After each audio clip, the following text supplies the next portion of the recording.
Welcome to the Insurance Revolutionized podcast brought to you by Success Without Sacrifice. I am your host and coach, Cherie Sauer, and here on the podcast, we are on a mission to revolutionize the way women in insurance do business. We will be interviewing women who are changing the face of insurance, as well as giving you tips and inspiration to grow your agency to new heights without sacrificing what is most important to you. Let's get started. Welcome back to the Insurance Revolutionized podcast. I have Dawnyel Smink here with me today. Dawnyel, thank you so much for being here. I'm so excited to chat with you. We've gotten to chat a little bit before, and you are just doing so much in the industry, and I can't wait to dive in and talk about this a little bit more. Before we get started, would you just introduce yourself, who you are, how you got in the insurance industry, and kind of where you're at today? Yeah, absolutely. Thanks for having me on. And I'm one of those crazy people that actually chose the industry. I was a sixth grade teacher previous life and really wanted to do something different that gave me an entrepreneurial approach, but also I could educate people. So over 2 decades ago, I chose the insurance industry and really have loved it. I've been able to go from captive to independent and, lead an organization, now that has 80 plus locations in 20 different states and still own my own agency. And I really feel like the biggest thing I can tell people is that you have every opportunity to redesign yourself and your wants and needs professionally and personally and, figure that out. And kind of like you have, like with, your family. So I think it's a really cool opportunity as far as having it for a career. Oh, I love it. Yeah, you are actually the first one to be on the podcast that chose the insurance industry. I think everyone else just kind of like fell into it. We have had several teachers that have gone into the insurance industry, which I find kind of fascinating, but I think it makes sense because of that like teaching, educating, helping aspect. So tell us where you have a lot of different things going on. So you own an independent agency, but then you also have Wise, you're an author, and you have your own podcast. So let's just tell us kind of a big picture of what are all the things you have going on. Yeah, first and foremost, I would say that I'm an agency owner. And so I run my own agency. I've been a mix of personal lines and commercial lines through the years. I now have sold off a portion of my personal lines. So I am primarily commercial, which is interesting as a female because there's not a lot of women that really focus on commercial. I think it gives you an edge. I think it's your, total, ace in your pocket. For it. I think that's really important to not look at it as that you're just different, but you're able to add a different type of perspective. So I really enjoy that part of it and helping my clients understand, what they need for their company, not just now, but in the future. I also own a network agency group. We have 80 plus locations in 20 different states. And so they affiliate with us for agency contracts with carriers. But more importantly, it's services. I end up being Coach D for them. I do a lot of coaching / therapy because as an owner, I think you need it, and you need to have safe and vulnerable places where you can speak to somebody without feeling the judgment, but having an understanding of what they're going through. So I'm very honored that I get to do that for a lot of agency owners. And then I have a group called WISE, Women Insurance Sharing Empowerment. It's a group for men and women to come together to help empower women in their careers. But more than that, it's a place where we can clearly communicate on things that are working well in our industry and things that are not working well in our industry as men and women come together and work and take responsibility for that and own this of, making it better. I wrote a book called Don't Project Your Shit on Me in 2017, and that's about, a continued message of clearly communicating, and really recognizing when you need to take something on that is yours, but not projecting it on other people, and then understanding when other people are doing that with you too. So that's like the big picture of a really quick picture of everything, that I'm working on. Wow. Yes. And you've been in the industry for how long? Over 2 decades. Okay.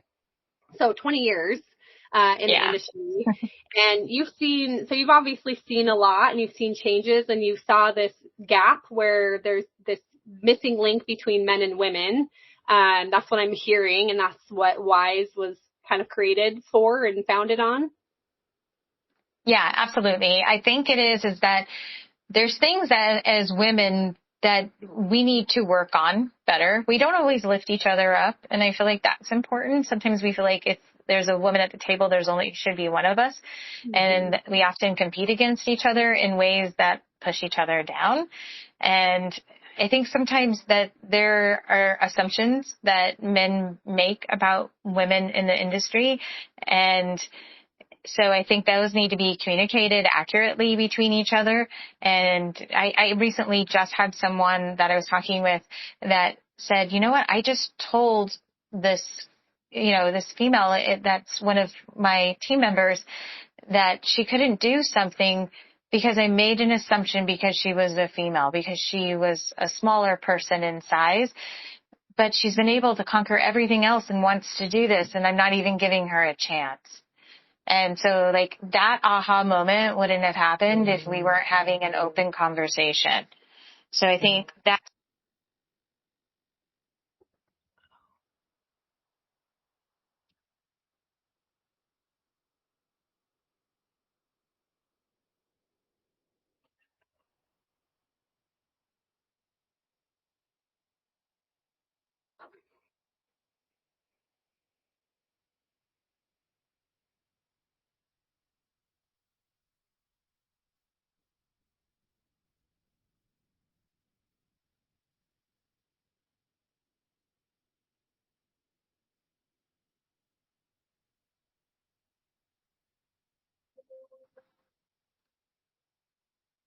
Oh yeah, you're back. Oh yeah, I don't know what happened. It dropped. It said you left the meeting and you just disappeared. Okay, so trying to pick us up where you left off. You were talking about open communication, and if you didn't have that open communication, I was going to ask, how do you create those conversations? Like, how do you stimulate these conversations between men and women? I think to stimulate like conversations between men and women is that we need to make sure that we understand that people are coming from a place of not trying to rip you down, like coming from a place of just giving them the benefit of the doubt that they have integrity, that they want to help you. I think sometimes we, because of our past experiences, will bring those into a conversation and not give them the benefit of the doubt. And so I try really hard when I'm in conversations to say, is this something that they're meaning to be, hurtful in, or is this something that we can work towards, bettering? Like, how do we get to a good place? So like whenever I talk to my team, I said, we have a clearing the table exercise where we make sure that we clear off the things that are coming between us. And the goal is sometimes those things are not easy to talk about, but we're going to respect each other first and foremost. And at the end of the conversation, we want to walk away with, knowing that we have a direction that we're going to that will be positive and for us for the future. And sometimes it's like, sometimes you realize like it's not a good fit, but that's okay as long as you respect each other. So I think that's really important.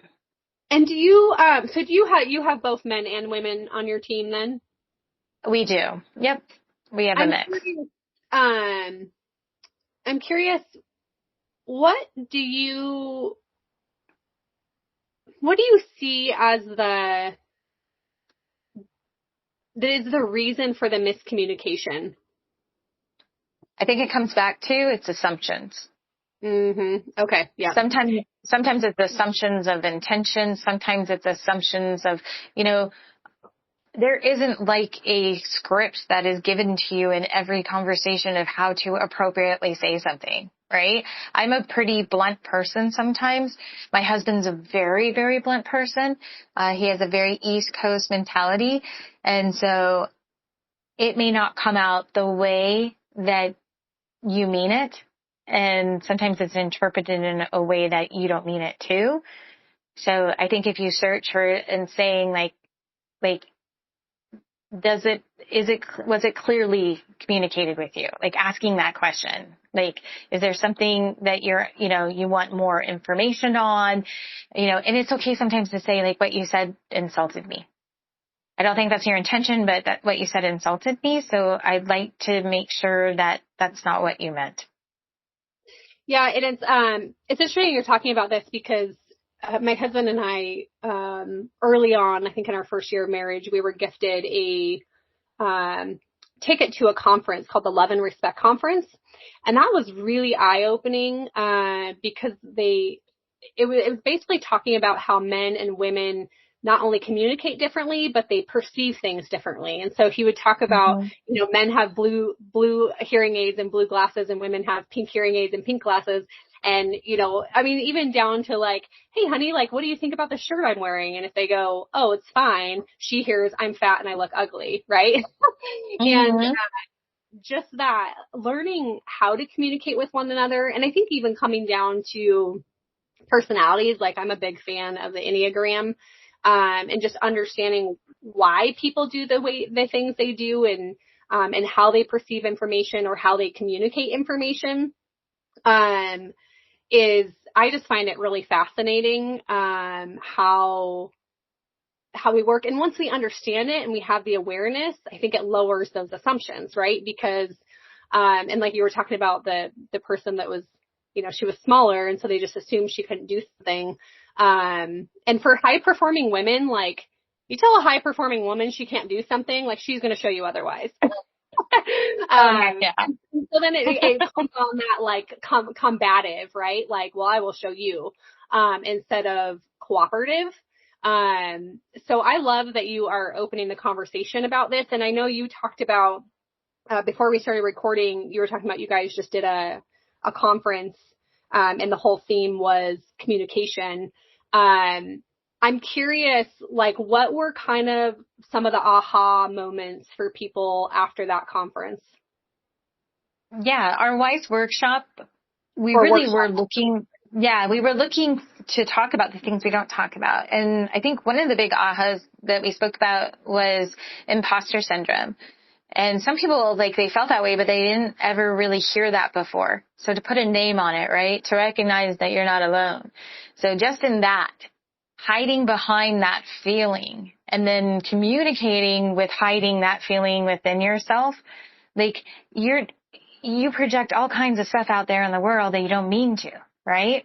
But if somebody knows, hey, like, I don't feel good enough, or I have like a perfectionist problem, and it ties into the imposter syndrome, and you let people know that you're feeling that's why you're, having a moment that's not great, then you can give yourself some grace. You can give other people grace when they're having that moment, and you can build to realize that you can own your own greatness, and step out of the imposter syndrome of it. And it still will be really, the imposter syndrome is like super sneaky. It'll sneak back in sometimes, like when you least expect it. You're like, how did that come back? I think I thought I worked on that.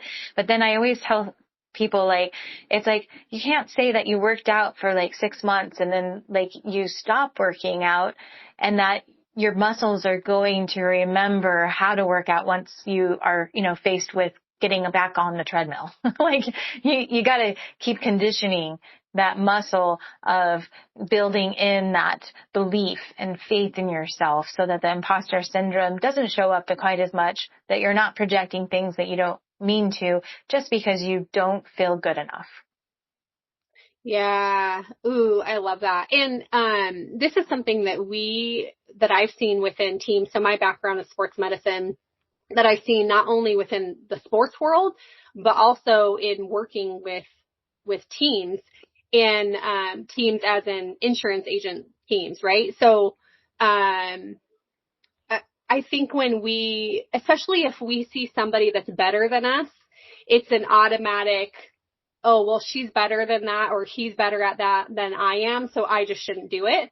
And when you're talking about like the projections and how that comes off and is communicated within sports teams, it's really interesting. I saw this a lot in volleyball for some reason. I don't know why, specifically volleyball, but if you have you have two hitters and they're both really, really good, there's only one starter, right? There's only one starter for specific positions. And so then you end up with this animosity, between the players, between the athletes.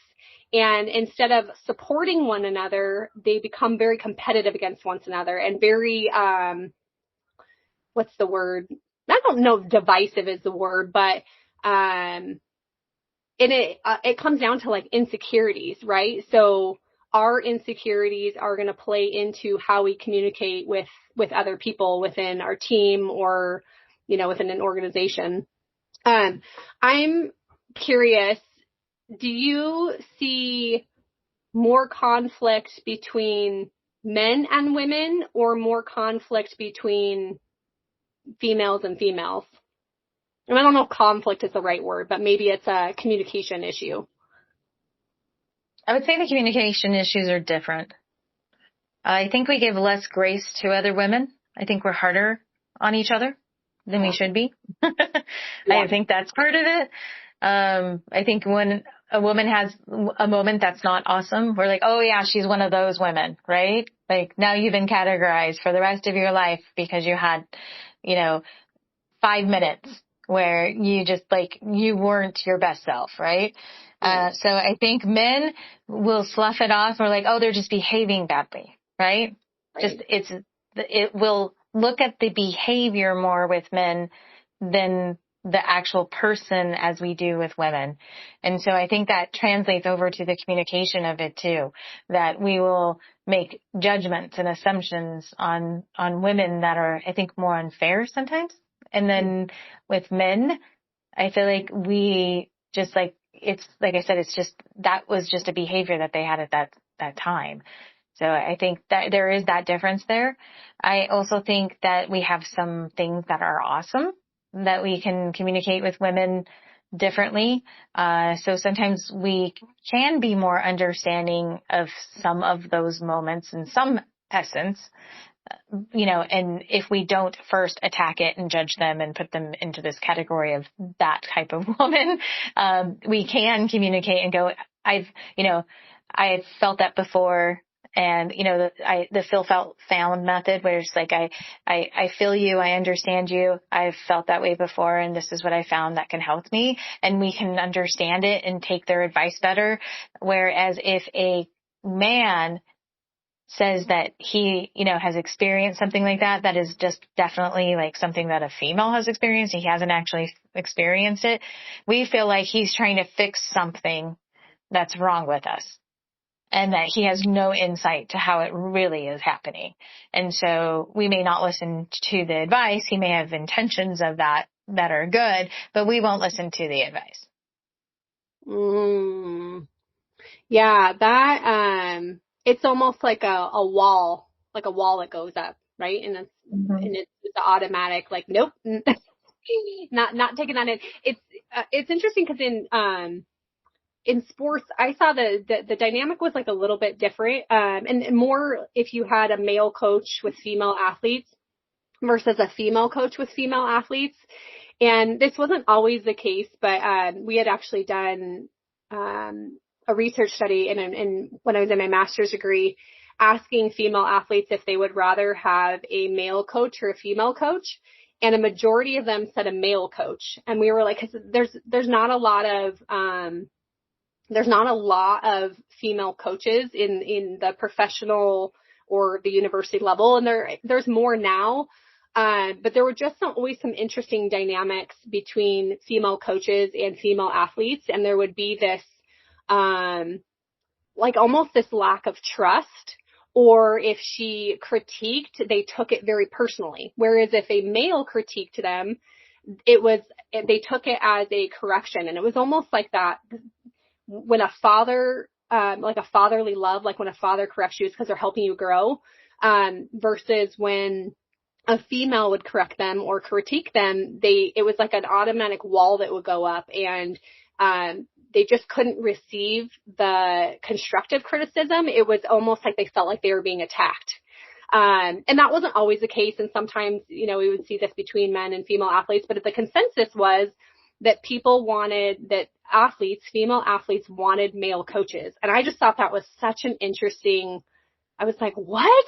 I just had a hard time like understanding it. And I get it, but, it comes back to that dynamic, like you were talking about, of how can we as women support one another and encourage one another instead of looking at each other as this competition, or even as females looking at competition to men, right? Because we are not males. We don't function the same way at males, and we shouldn't. And you had made a comment, in your application that we were talking about, that it's not an a disadvantage.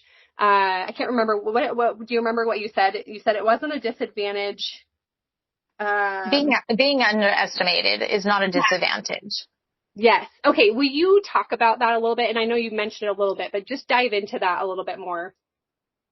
Well, I think that when you're a female and you come into a male-dominated industry, it's like you can either, say that the world is against you or the world is for you.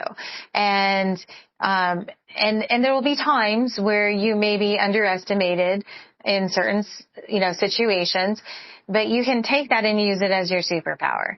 And so like, if you're the only female there, guess what? People notice you, right? So that's a good thing. So, and if they don't think that, you're able to handle something and you feel underestimated, and then you can take it gives you that opportunity. We already talked about like giving that boost of like, I'll show you kind of thing, right? Which is great until you take it too far, right? And that it becomes an aggressive thing, and then you become that aggressive woman, right? While trying to prove something. And instead, you can think about as a nice competition. There's aggressive competition, which you come off as, one of those players that people like to boo, even though you may win.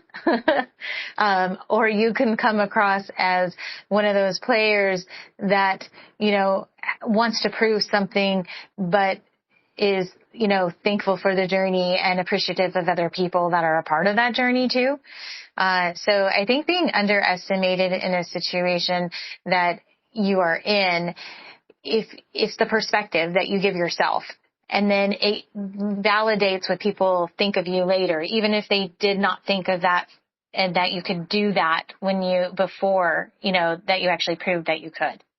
So, I mean, I don't mind like being underestimated. I'm like, they just don't know me yet. That's how I look at it. I'm like, they just don't know me yet. That's okay. And I'm going to, show them, that I'm going to live up to what I know I'm capable of doing without having to put somebody down. I think that's the key.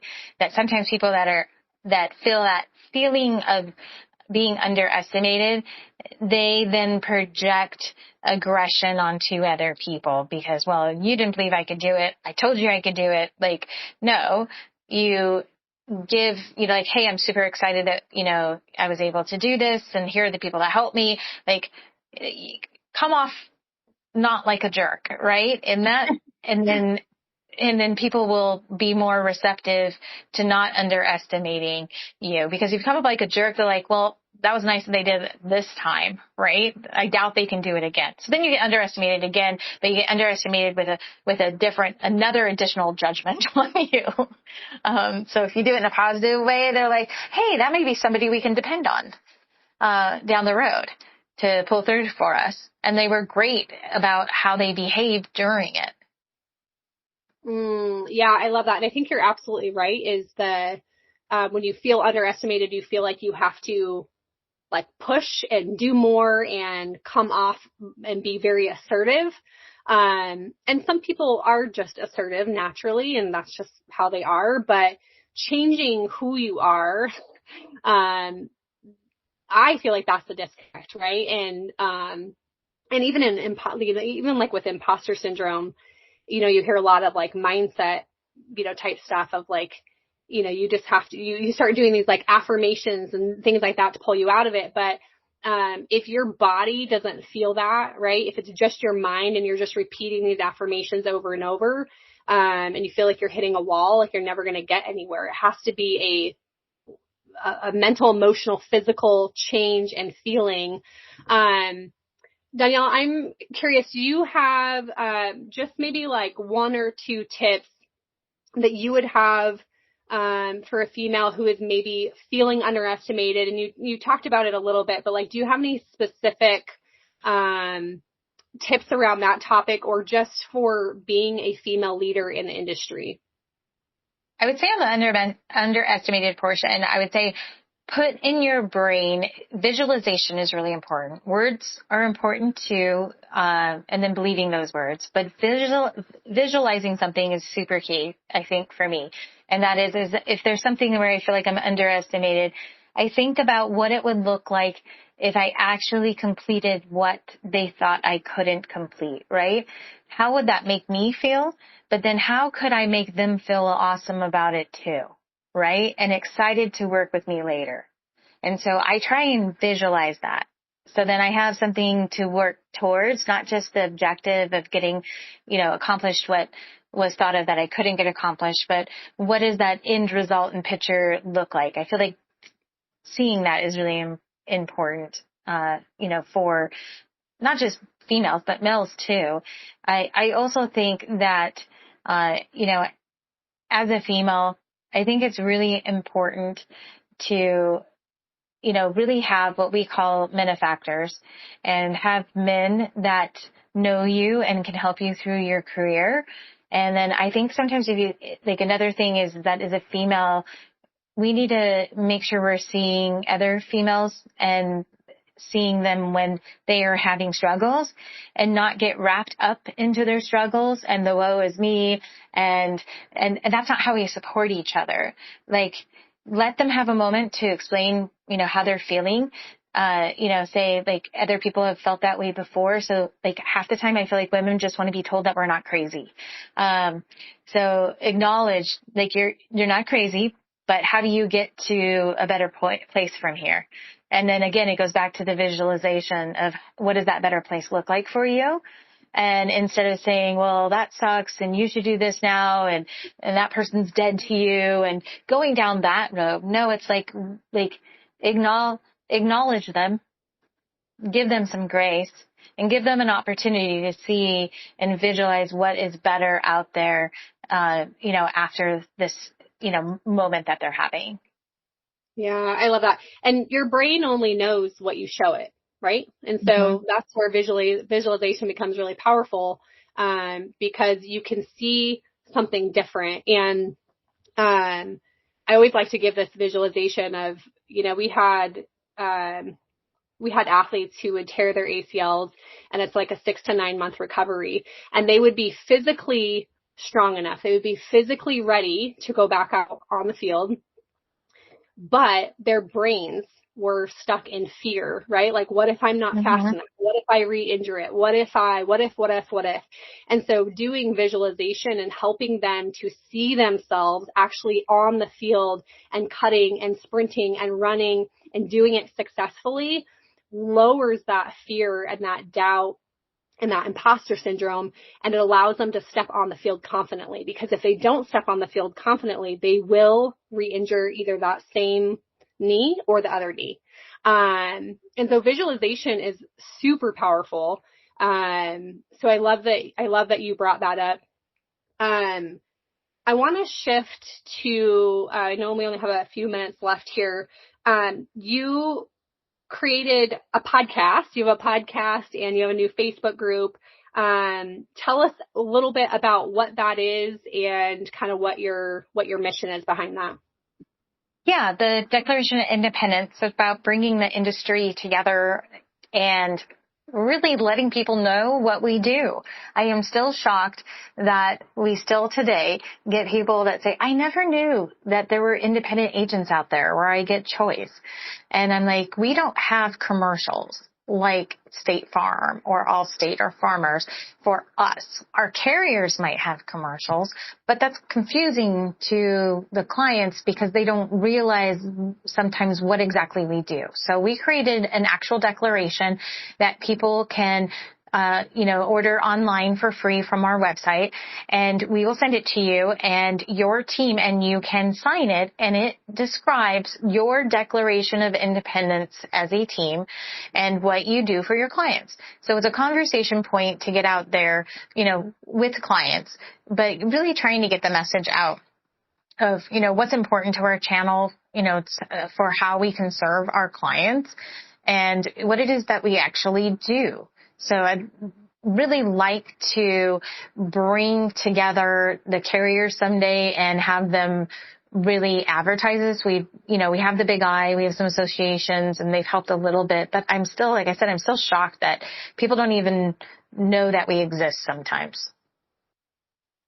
Yeah. And you and I were talking about this a little bit before, but I was like, I always thought that Safeco was like a State Farm or Farmers Insurance. Like I thought it was its own company. I didn't realize, and maybe because you hear the commercials and, you hear different things. And, kind of the same thing with Progressive, but, yeah, I think you're absolutely right. There's a lack of education out there. And people are just unaware that they have choices and what the difference is between, those different choices. So, I think that's really awesome.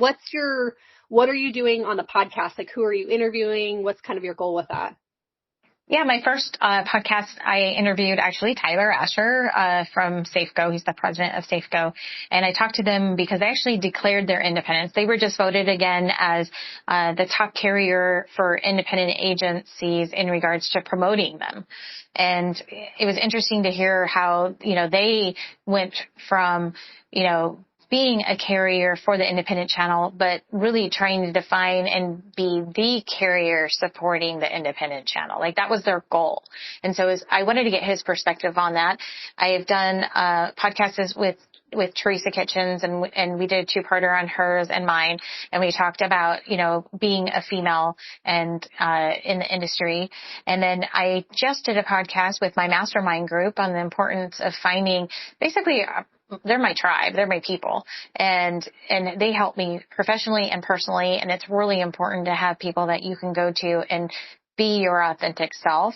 Some future podcasts that we're working on is really with the market that we have right now is really trying to figure out how to be proactive with profitability within the industry from the carrier side to the agency side, in helping our industry's been hit really hard with a lot of the cat storms we have, inflation. There's all these factors in our industry right now that are causing pressure on profitability for us.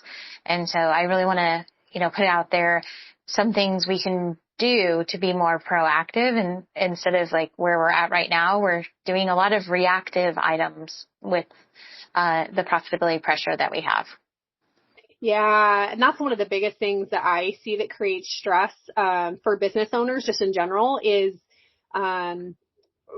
being reactive and responding based on your circumstances instead of being proactive in, well, how do you want this look and what do you want it to do? And, it can be easy to get stuck in putting out the fires and the daily to-do list and all that stuff. So I love that that's your goal. That's amazing. I know I talked to Lisa and we just had a bunch of fires here in Washington, and the property and casualty is already a rough market. And then I was like, oh my gosh, I can't even, and a lot of people don't know, like I wouldn't have known, as a regular person, don't really understand what's going on with the industry, but with insurance companies being so upside down, and then the trickle effect that has on agency owners, the trickle effect that has on, stress and team, and then families and clients and all of that. So, kudos to you for kind of spearheading that and taking that on, because that's the core, right? If that doesn't get fixed and addressed, then what happens? There's not the support and the insurance out there. And insurance becomes obsolete in a way, right? If you can't make a claim on your insurance, then that creates a whole trickle effect of not good things. So good for you for spearheading that and taking that on. That's really awesome. Thanks. And my goal is really to get back to the basics of, who we are in the industry with talking about that, is that insurance was put together for risk transfer, not for the industry taking on all risks. And so the conversation with consumers out there, we need to talk to them about risk transfer. I have really high deductibles, on my home and my autos, because if it's under a certain point, then I understand that that's not gonna hurt me, as an individual. But if everyone does that, then it could hurt the companies. So I am good with taking, this amount of risk. After this, I need help if something happened. Yeah. Yeah. Oh, such an important conversation. I would love to have you back on at some point and talk more about that as you kind of navigate that, kind of down maybe in season 2 or something. Cause I think that's a really important conversation to have. But, Dawnyel, I want to be respectful of your time. I know that you, have another meeting you have to hop off for. Can you just tell everyone where, they can reach out to you, if they want to know about all the different things you're doing, whether that's your book or Wise or whatever it is? Yeah, absolutely. It's my first and last name. So it's DAWNYELSMINK.com. Perfect. Awesome. Thank you so much for being here, for sharing your insight. We'll definitely have to have you back on in the future. Thanks so much for having me. All right. Thank you. We will talk to you all next week. Thanks for listening.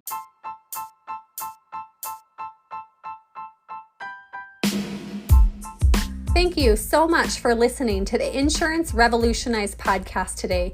We know there is a lot on your plate, so it means the world to us that you stopped in to give us a listen. We hope you will join us each week as we dive into topics such as mindset, goal setting, productivity, self-care, and so much more. We want to inspire more women to have success without sacrificing what is most important to them, and we need your help. If this podcast has inspired you, would you do us a favor? Would you take a minute to leave us a rating and a review or share with your friends? Let's change the face of insurance for women. Until next time.